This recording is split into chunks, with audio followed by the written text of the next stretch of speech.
Yeah, I was surprised. Cal is not known for coming across the country and recruiting the Deep South incredibly well. They are in the ACC now, so you can sell that more than you ever have out up in Berkeley. And academically, we understand that this is one of the premier programs in the country. But still, you just expect conventionally for recruits to not only stay in their region, but kind of lean towards those who have long been linked to them, and certainly Florida State was that in this scenario. So I was surprised, like anyone else, and you know our group chat at Rivals was surprised. I think his tweet saying, "Hey, come out and respect this decision." It probably tells you that Cal was not only in it for longer than people realize, but certainly doing very well behind closed doors. And all of a sudden, they've got 3 Thomas County Central kids on the commitment list. So it's a little bizarre. Clearly, Cal's got found something there in South Georgia. That they're leaning on. Holding on to all 3 will be, I think, a different scenario, but you certainly, would rather win those recruitments at any point than not be a factor at all. But I do think, like you said, this is a bigger indication of what Florida State is doing or not doing, under Mike Norvell.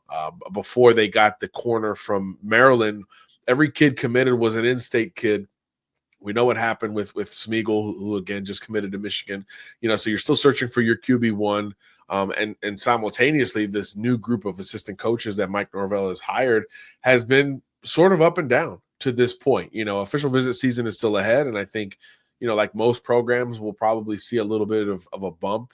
In terms of volume and overall commitments for Florida State, but the battles in the state of Florida that are major have been 50-50 at best for FSU. A lot of their commitments are visiting other programs.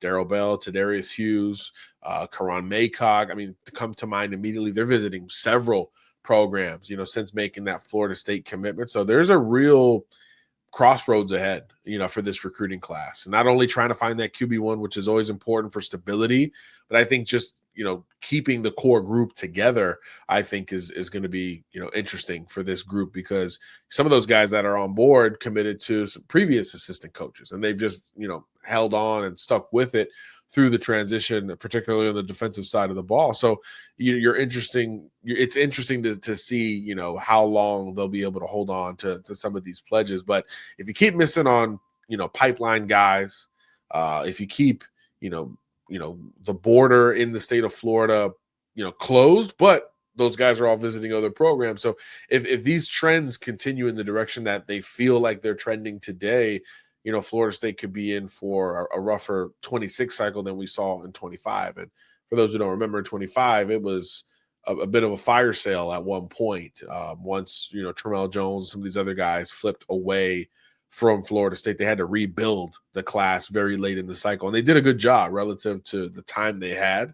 But it's easier said than done in a smaller window than the bulk of the 26 cycle, which we're still in the thick of. So if the trends continue, Florida State could potentially, limp into one of its lower, rated classes, not only in the Norvell era, but in the modern era. And that's just frankly unacceptable for a program with that type of prestige, those built-in pipelines, not only in the panhandle in the northern part of the state of Florida, but certainly South Georgia, which, as you know, Brian, if Florida State is rolling, they're pulling kids from Thomas County, they're pulling kids from Valdosta, they're doing really well over the state line, in South Georgia, and those are not congruent with what we're seeing right now, trend